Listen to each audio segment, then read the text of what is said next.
I'm Shannon. And I'm Lisa. And you're listening to Blacktivities, a celebration of all things Black. Black culture, Black history, Black perspectives, and Black panache. Celebrating our Blackness doesn't mean exclusion. Everybody's invited, but you gotta come in and have a seat. So let the Blacktivities begin.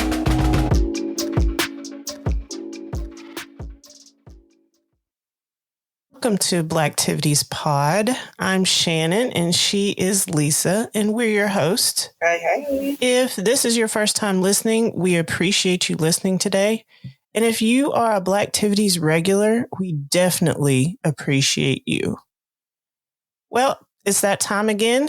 The midterms, the polls are open for early voting in a lot of states, including our state of Georgia. And I hope that by the time you're listening, I have already early voted.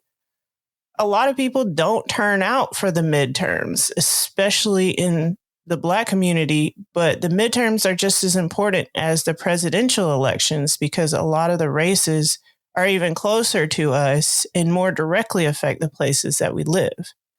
Lisa and I are in Georgia, and there are some huge races that everyone is watching in our state.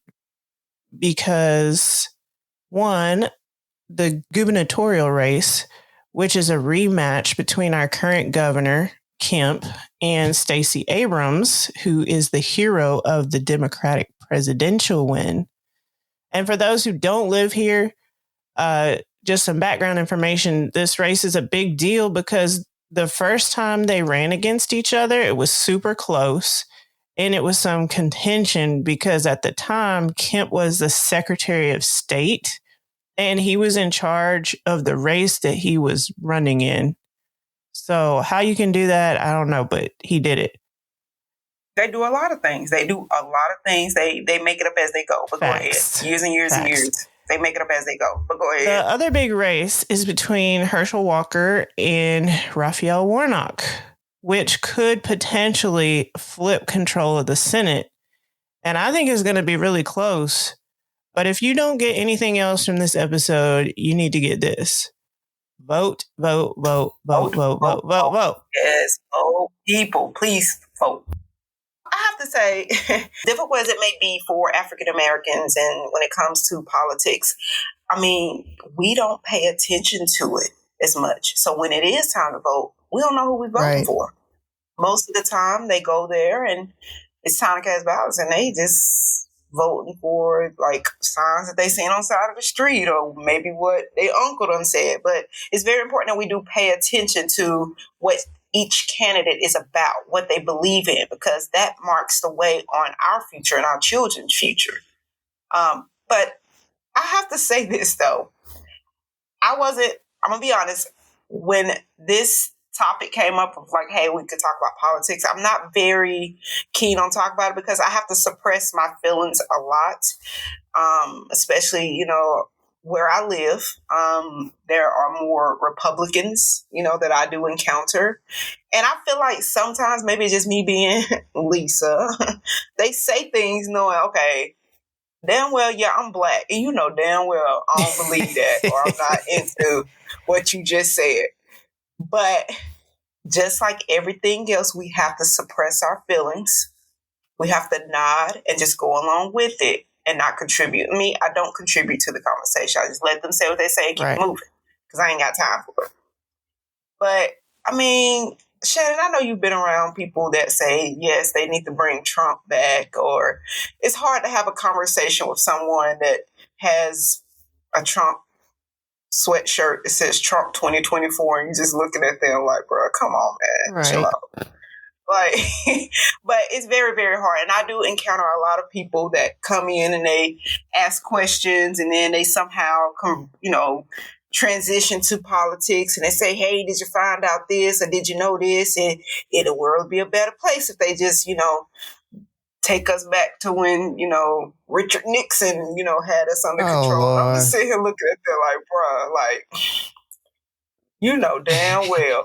Hey, I'm going to challenge y'all. Whenever y'all around somebody, y'all hear something in your mind, just say, You know damn well that ain't the case, but go ahead. Just say it to yourself in your mind. But I have, and it's been very challenging, especially now, just make sure that we stand firm. We do our own personal research. Go back to the basics. It's just you and your phone. Get your phone and go back to the basics of how this thing works. That way you're standing there and you're able to cast your word, your voice. That way we can have some type of hope. Because I know it's been years and years and years, but please just prepare yourself. Do your research, vote. Right. Here's why that's important. It's time for Sax Facts.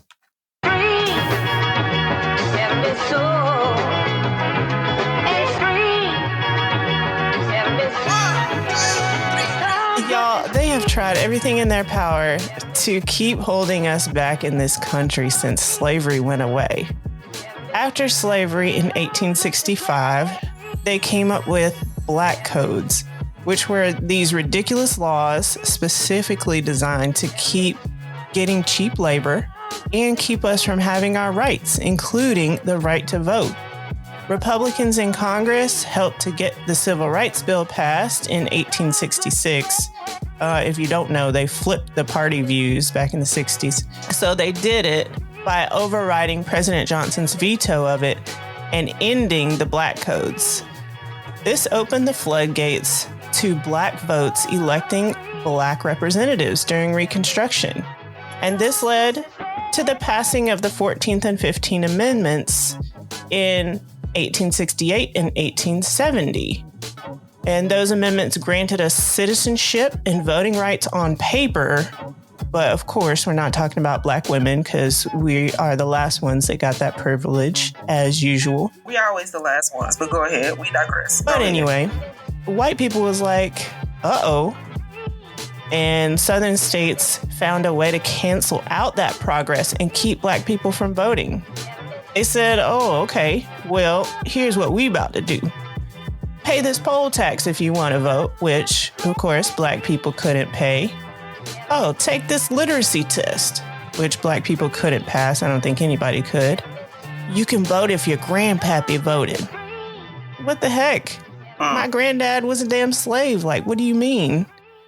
And if that didn't work, plain old intimidation will do the trick. And of course, they got what they wanted and got who they wanted back in office and remixed the black codes into Jim Crow. So it wasn't until the 24th Amendment got rid of poll taxes in 1964 and the passing of the Voting Rights Act in 1965 that we could really exercise our right to vote without all these discrimination tactics to prevent it. Which, if you haven't peeped it, Republicans are currently out here trying to overturn that act in the name of voter fraud that does not exist. In case you missed it, that's from 1870 when we got the right to vote to 1965 when we could actually vote. So why should you vote in the midterms and any elections henceforth? Because our people literally fought and died for you to be able to do so. I don't care who you like and who you don't like. I don't care if you feel like no one is out for us. If you consider yourself for the culture, I'm gonna need you to be in line with a smile on your face to cast your vote this month or in November. Frederick Douglass said, slavery is not abolished until the black man has the ballot. And that's still true today. As a community, we will never get the rights and treatment we deserve if we don't vote these folks that were probably back there discriminating in 1965 out of office. And that's Sax Facts.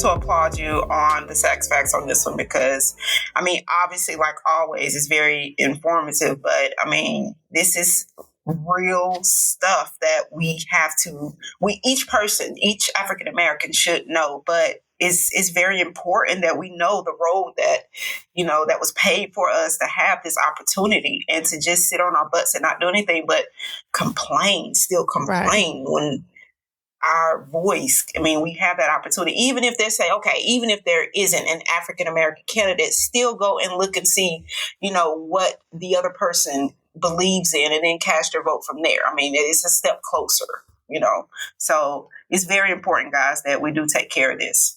So, Lisa, what are your thoughts about the way that we elect our leaders in the United States? To be honest with you, I think it's ridiculous. Okay, let me give you an example. So let's say if you get something, like let's say if you get a shelf and you're trying to build this shelf, right? And then you get it and it has like IKEA instructions in there, which is like a stick man and it's telling you got to do this, you got to do that, you got to do this, and you got to do that. There's all these steps and there's all these different angles. And let's say you go somewhere, you're out and about with family and you don't know how to get somewhere. You stop and you ask somebody for directions and they be like, oh, wait, you messed this up. So you got to go back over here and then turn left. And then you got to do this and you got to do that. And after a while, you're going to be like, you know what? I ain't got to put up with this. I'm going to just go home. I'm not going to participate. And that's what they hope will happen. Yeah. Yeah. And the thing about it is it's so many steps. It's so many different things you got to take into consideration. There's so many. Okay, I had somebody a while back say, hey, you going to vote? And I was like, vote for who? For what? What is it now? Like, what we vote for now? It's always something going on, but it's important that we do have that knowledge and keep up with it. I know you mentioned how they have like the electoral college. Yes. We got this group of people where they go off of what our vote is and what we say. And then they say, okay, well, we're going to determine based on, how this is. It's really our vote that matters, not the people. It's really the electoral college vote that matters when it comes to the president. And then they have their steps too that they have to follow. And then we're sitting here when they're voting, we're sitting here watching it like last night, the Alabama and Tennessee game, watching the votes go up and down. Yes, go Tennessee. Sorry, go Tennessee. But we sitting here watching it, the votes go up and down, like, are we going to get our way? Are we going to have more Democrats in the seat? Like, are we going to, it's just so much going on that, like, again, with me, if it's too much, bro, I'm gonna just go sit down. Y'all just keep me posted on what's going on. But again, we have to make sure we have, our voice heard. We have to vote. That way we can determine who is in these seats. In my opinion, I feel like it is a lot, but we got to find that strength, just like we used to stand in line for them J's. Right. If you can stand in line for J's, you can stand in line to vote. I never understood. Well, I do understand they're doing it on purpose, but I don't think it's right to have different procedures and different rules in different states. Like, that doesn't make sense to me because we're all voting in the same election. Shouldn't it just be like standardized? You vote this way in every state. But like I said, I know why they do that, because they're trying to keep us from voting in the name of states' rights, right? Right. And then also, they feel like we're not that intelligent enough to, it's like they do a switcheroo on us and we like, hey, what was that? And then we just keep going like, nah, bro, right. Open your hands, let me see what you got going on. The Electoral College, I don't feel like there's a need for it because we can all educate ourselves. And I think it's more like detrimental to the country and what actually gets done, because the Electoral College makes it so that people are campaigning in certain states and doing certain things, like catering to certain groups of people that they want to come out and vote for them. But I think if you didn't have that, then, everybody in every state, they would be paying attention to each state's issues and not just the ones that they think can flip it into a win for them. Right. Quick question. Is there any significance on the amount of people, representatives, or in the electoral college? Like, there's 500 or so. Like, it's a random number.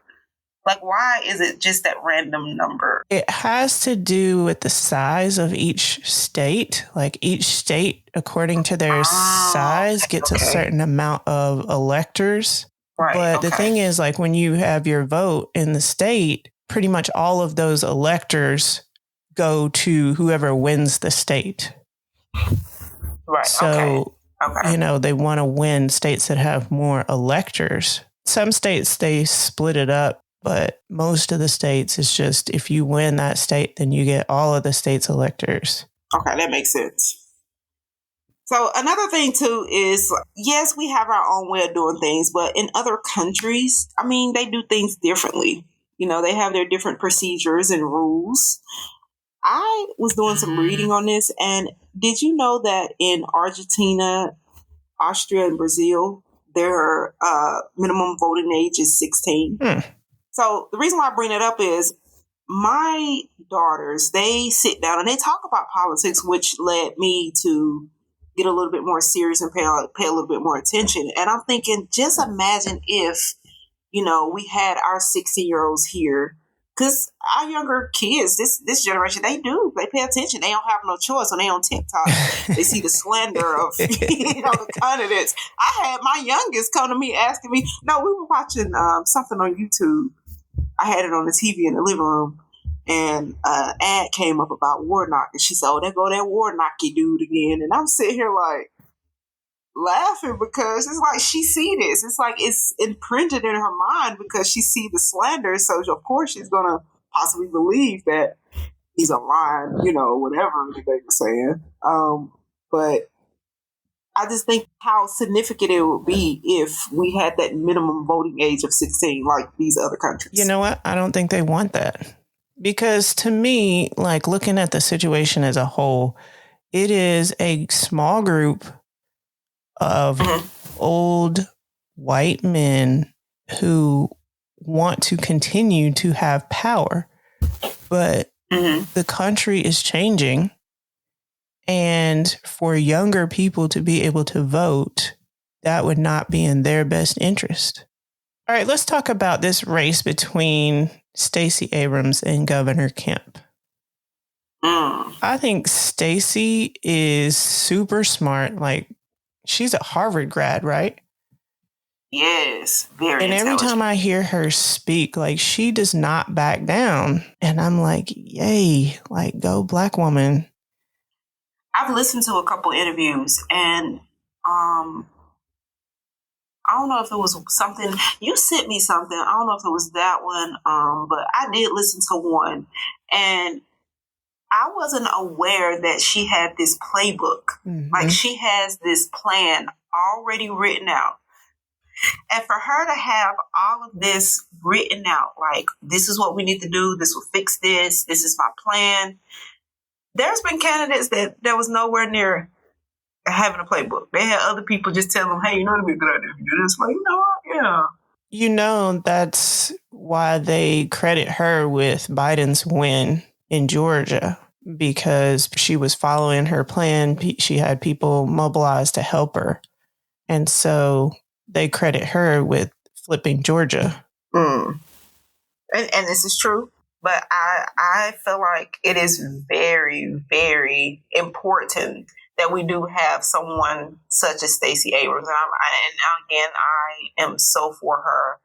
If you haven't listened to her speak, you should. You should check her out. The amount of times that she's been in my hometown, just basically at the community center, and also Warnock.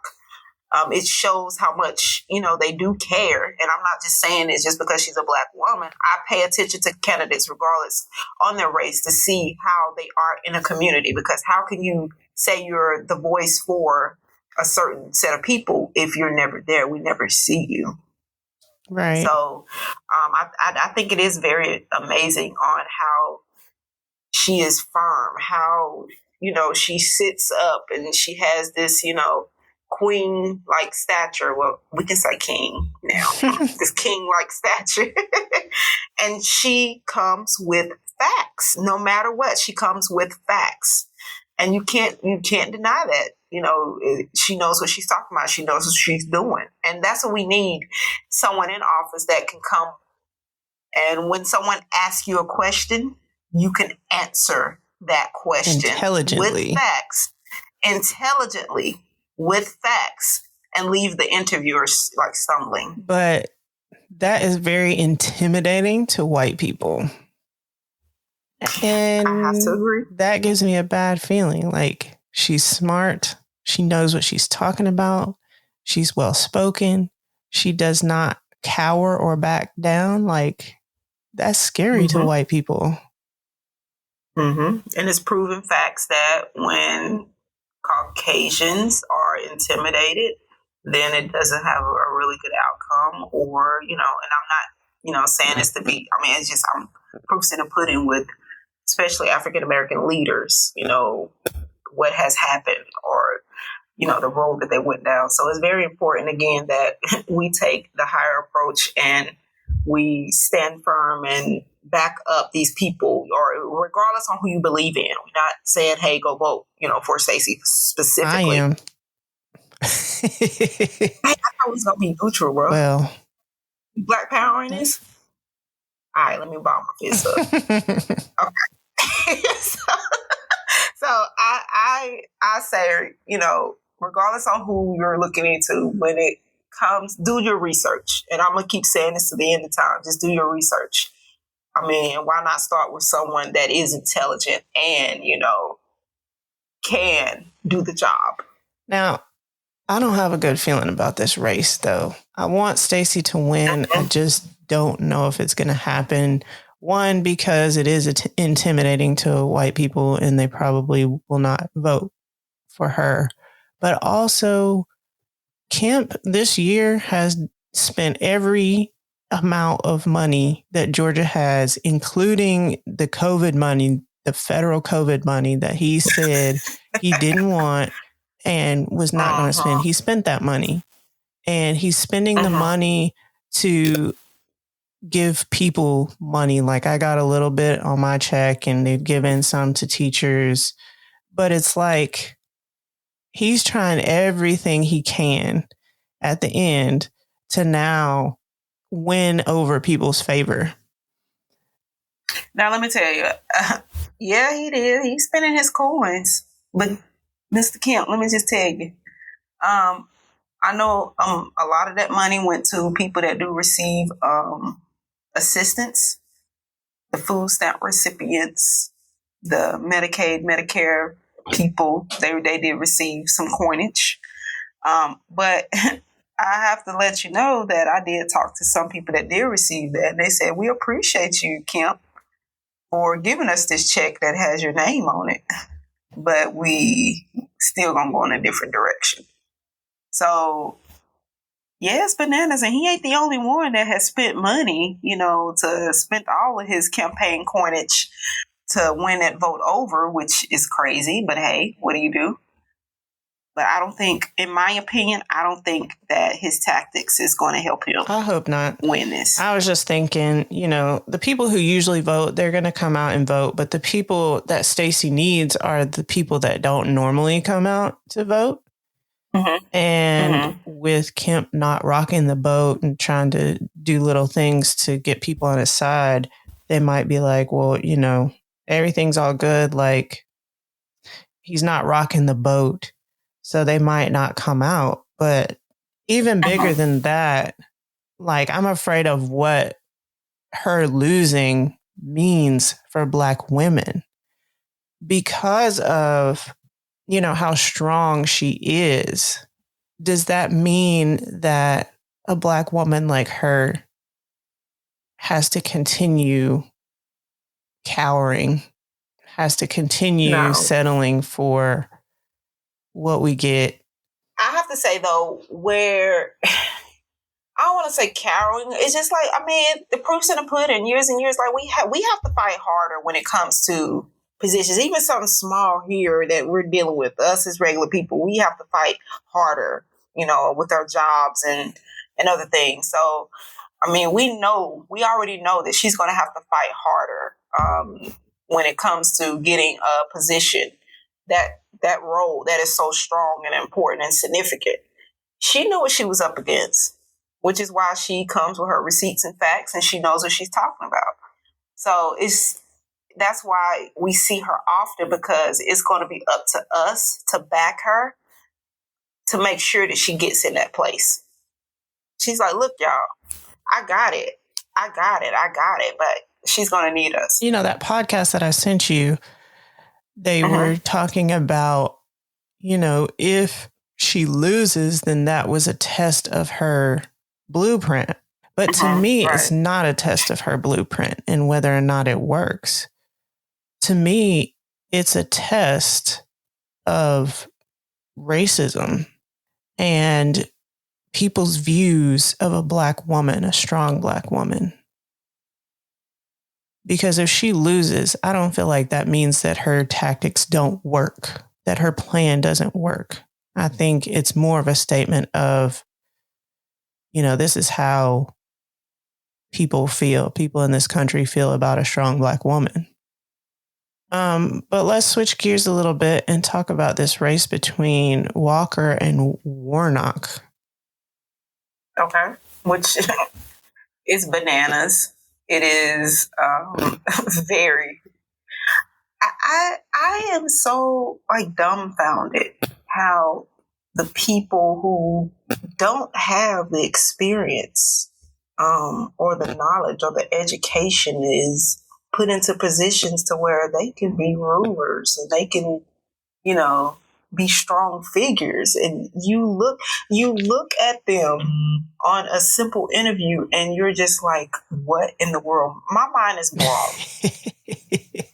My mind is blown. I mean, that is a testament to, who's in power. This is true. You got people in power backing you. You can do a whole bunch of stuff. This is true. And I'm going to be very specific. We got a man who played football that jumped on women, allegedly, that has his own son came and said, how you can run? You can't even run your own self. You got children everywhere, 4 different baby mamas. Like, how can you be this family man? You're supposed to be a representative of the people. And you had an interview and they asking you a question. You can talking in circles, talking about metaphors that ain't got shit to do with what the reporter asked you. He lied about his education. Right. Talking about he was a valedictorian. Yeah, girl, baby. Do you know right now, my brother just posted this on his Facebook. They are selling the Herschel Walker, little sheriff badges that you can buy on Amazon. And my brother got one and walking around with it. Oh, my God. I cannot. I cannot. If it was anybody else, they would have drugged them. Okay? They would have not have had a shot. But this where I say money plays a big part, because somehow he has presented this like, I can get some extra money in your pockets if you just, believe in me. Even though I'm not the most intelligent person. He admitted himself that he's not that smart. Girl. I don't even think Republicans like him. I wish y'all could see me. I'm rubbing my face right now because I'm just... But it'll probably still be a close race, because they'll probably still vote for him because they know that he's like a puppet for the party and he's going to do whatever they tell him to do. Again, nobody's perfect. Everybody, all the candidates, they go through their little thing. Warnock, I think he's divorced. He has 2 children, but he's divorced. I mean, that's normal. My parents are divorced. I'm divorced. I mean, that's normal. But I still see him in the community. I am able to pull up right now where someone is interviewing him and he has a plan and he's able to answer the questions. You know what I found hilarious though is when they were talking about them debating, and Walker was like, "No, I'm not debating him. I ain't got time for that." And then some time went by, and I guess the people was in here. They're like, "Yo, you got to debate him. Like this was right." And he came back and he was like, "I'll debate him. I know I'm gonna lose, but I go ahead." And I'm sitting here like, "What in the world? Like, why is he still in this? Like, this is not fair." His success level was measured based on him not completely blowing it. Oh my gosh! Oh, the threshold was low. Right. So. Is it okay? So with him and with Herschel Walker, okay, yeah, he played football. All right, we know this. And I know you see the ads where his ex-wife, every time you scroll on social media, she pops up with that heavy highlighter on, and she's so like, many times. "Oh my God, he held the gun to my temple," and you're like, "Okay, all right," and he's denying it, like, "No, this is not right," like, "No." And then he'll talk about the stars and the moon or something. He just go off and do this whole thing. Got shit to do with him beating on women. But anyway, I just feel like with social media and all the things that we have going on, that it's not fair to have someone off the street that took his money basically and bought like a food company that, well, isn't that right? He bought a food company that provides food to hotels. Oh, I don't know nothing about that. Yeah, so from my understanding, and then Trump gave him some position, and then Trump was like, "You know what? You're all right guy," even though they've never like really hung out or so. He was like, "You know what? You're all right guy. Let me go ahead. I'm gonna go ahead and endorse you if you decide to run." You know what I'm saying? Just like he planted the seed. You know what I mean?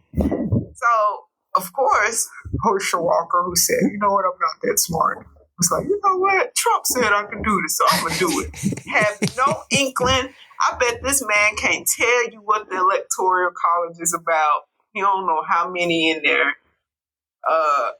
The very great sax facts you gave, he probably should listen to it the way he has an inkling and understanding on how all of this works. And I promise you, this man don't even know how all of this works. So it is very disheartening, this whole situation, especially sitting here and watching our own people. Because yeah, he probably gonna get votes for the Republicans, but come on, man, he's still black. I don't mean nothing. So, that does not mean that he represents our interest. No. And I see signs around him in the city too, but just for the record, he's never been to my little old city. I can say the past 2 years, Stacey Abrams and Warnock have maybe been here about 5 or 6 times. Well, I think that right now we're in a position of power. Let me be clear. Like, I don't claim either party. I am a Christian. I love me some Jesus. I believe in the sanctity and value of human life. I believe that we're all created in the image of God, but I also believe that we are all sinful. I feel like most politicians are on some bull.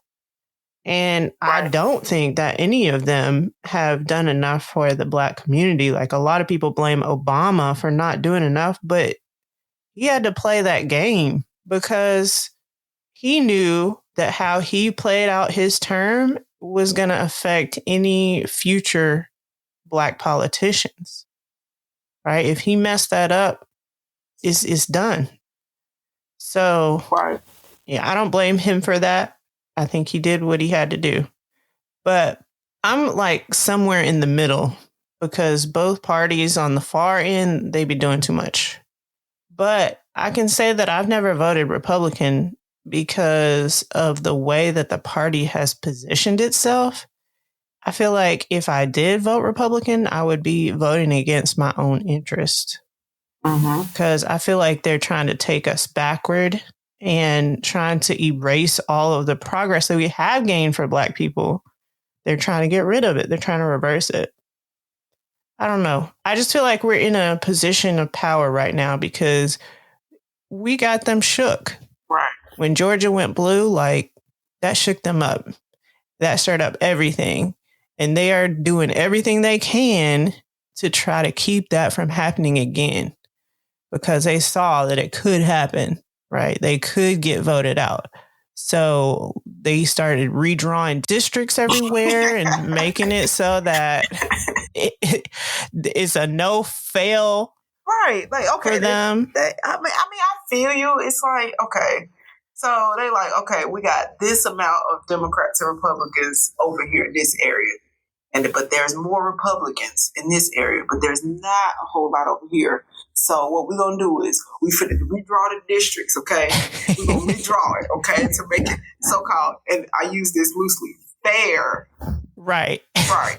All right. So we're going to redraw all of this, okay? And then the person that's sitting there redrawing, they're like, okay, so can we just keep it like it is? They're like, no, because we don't have enough Republicans over here. That's not fair. So we're going to redraw it to make it fair. That's crazy. They got all this fake voter fraud and all these laws that they're creating or getting rid of. That's where the whole voting rights stuff comes in, where they're trying to get rid of the Civil Rights Act stuff. Now, tell me if I'm just off, because we know I'm very random. I was just sitting here thinking, okay, so when they do the census, okay, tell us who you are, how many people in your household, what's y'all ethnicity. Like they do this thing, right? They say it's to keep track or keep monitoring. That way we have a number set. But what it is, I feel like it contributes to them in that redrawing. And for me personally, it was just like, do you remember when they had people hitting the streets with census and they were running up on you at the Walmart? It was like, hey, fill us out. Like, we don't get the fuck out of our face. Like, move. Like, I already did it. Like, just move. But I feel like that does contribute to it. That way they know exactly how many people is in this area, how many people is here. It does. But I still think it's important to do it, because that's how they figure out how many seats we get. Oh, okay. So I won't be so rude to the census people then. I won't be. They just doing their job. they was out there like the crackheads at the gas station. But they tried to mess that up. Yeah. They are purging people from voter registration. Like, they doing everything they can. The amount of people that showed up to vote and was told that they was that, like, how you deregister somebody? Did I say that correctly?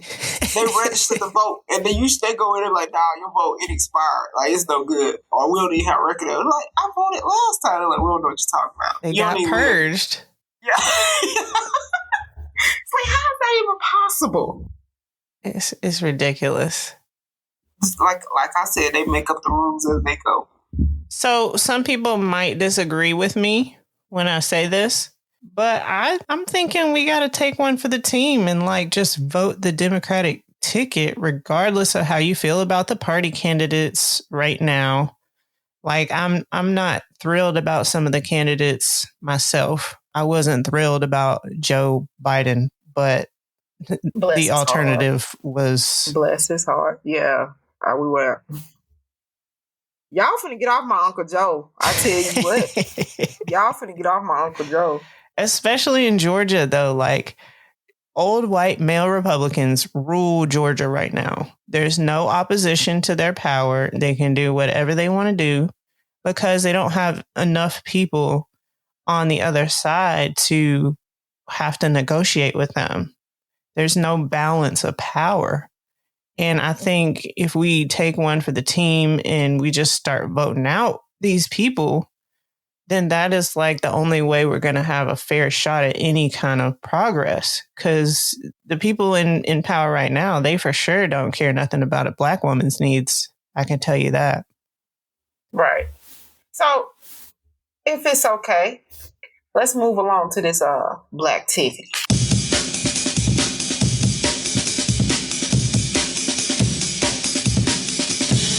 I'm just going to ask a couple questions, all right? And we'll see if you can answer them. You did go into one of them previously, so we know you got that one down. But I'm going to still go ahead and throw it in there to keep it as a reminder for our listeners. That way they know, what's going on. Let's start with the first one. This is a multiple choice, okay, to help you out. Okay. Who was Joseph Rainey? Was he A, a famous writer and poet? B, the first Black business owner documented? C, a Black voice for freedmen of slaves that turned into farmers? Or D, the first Black representative elected into Congress? I do not know, but I'm going to say D. Yes, ma'am. Ring a ding a ding ding. Yes, he was the first Black that was a representative that was elected into Congress, and that was December the 12th, 1870. All right, let's move along. What U.S. president spent his whole entire campaign budget on liquor and served it to his voters? See, I told you. What? Yes, ma'am. I've never heard of this. I have no idea. Yes, ma'am. So it was George Washington. Yes, it started at the beginning. All right, George. Mr. Washington buying booze was already accustomed in England. So Mr. Powder Puff Wig himself bought 160 gallons of his best spirits in barrels and served it up on a courthouse lawn on election day. All right, George. He done bought the bar. Right. With his wooden teeth. Bless him. Hey, when I read it, I was like, you know what? Imagine if they did that now. You can go get a cocktail while you wait in line. Baby. They won't let you do that because they changed the law. You can't give nobody food or drink standing in the line. Right. But just imagine, though. Just imagine. All right. This question here again, Shannon knows this, but we're going to do it again for the listeners just to make sure that we get this embedded into your head. Which two amendments try to assist with equal protection under the laws and voting rights for people of color? The 14th and the 15th. Yes, ma'am. So the 14th and 15th Amendment, they went right along with it, even though they ignored the shit out of them. They were there. So go back and read the amendments, guys, just to kind of, What color symbolizes independence? Is it A, red, B, white, C, purple, or D, black? Perhaps red. Red. It's funny that it is this, but it's purple. What? I was thinking red because there's red in our flag. But no, it's purple. Okay. I even went a little bit deeper, even though it ain't got nothing to do with nothing. But I was like, I watched The Color Purple again last night, and I was just sitting there like, after I read that fact, I was like, maybe Alice Walker was like symbolizing, that independence of purple, because Celia sure did become independent. And when her sister came and her sister had that purple like scarf blowing in the wind. Okay, symbolism. Yes. So even though there was a line in the movie where Suge Avery was sitting with Seeley and she told her, she was like, it'd be a shame. I think how she said, it'd be shame and disrespect to God if you walk in the field and see purple flowers and you ignore them. So I was just like, okay. But yeah, I went a little bit deeper because I wanted to. I like it. That's how I think. Yeah. All right. So last one here. There's a little place in Louisiana called Appaloosa. I'm going to give you this multiple choice here to see if you could inform me on what happened in Appaloosa, Louisiana in September the 28th, 1868. A, it had one of the biggest turnout of Black voters. B, Andre Johnson gave a speech saying Negroes have shown less capacity for government than any other race of people. Or C, 250 people majority of them African American, were killed over the course of 2 weeks to suppress the black vote. Mm. And what year was that? 1868. 1868. Okay. Shannon wheels turning. They are. I'm going to say B. B? Even though B is true, no, it was not that. It was C. Over the course of 2 weeks, 250 people were killed because the main goal was to suppress the black vote. Or to suppress. They wanted to go in a different direction and feel like, well, if they can't show up to vote, then they will be in our favor. And I thought that was crazy. So you guys read up on that. That's Appaloosa, Louisiana, September 28th, 1868. That is wild. That's crazy. But that's the end for the Blacktivity today. So is it time for Lisa's Pieces? It is time for Lisa's Pieces.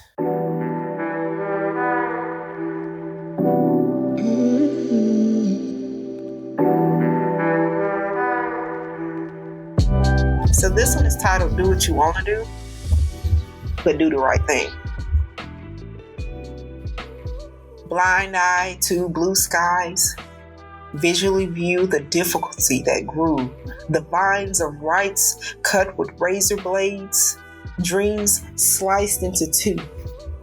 My hope of having someone like me, someone similar to we, calling the shots on how the world would be. Yeah, we must be still. No movement. No matter how amazing or traumatic dreams fulfilled, solid plans for a better tomorrow. Yes, those are hope to be revealed. Shit it on because there isn't a bigger bag big enough to do what's right. Money rules the world, so like Shark Tank, may the best slick city talker win. In the meantime, slip on your J's and your old school retros and march like our ancestors.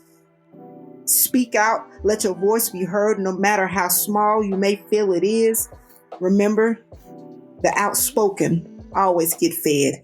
So let's fill our bellies. Go vote. Yes. Go vote. Moral of the story, go vote. Go vote. This is true. Well, thank you for joining us today. If you're loving Blacktivities, please don't hesitate to rate and review us in Apple Podcast. Also, join us on IG. We ask for listener feedback on our topics, and we feature some of the responses on our show. We love interacting with our community, and we want to talk to you. And we are at Blacktivities Pod on IG. No worries if you can't spell it.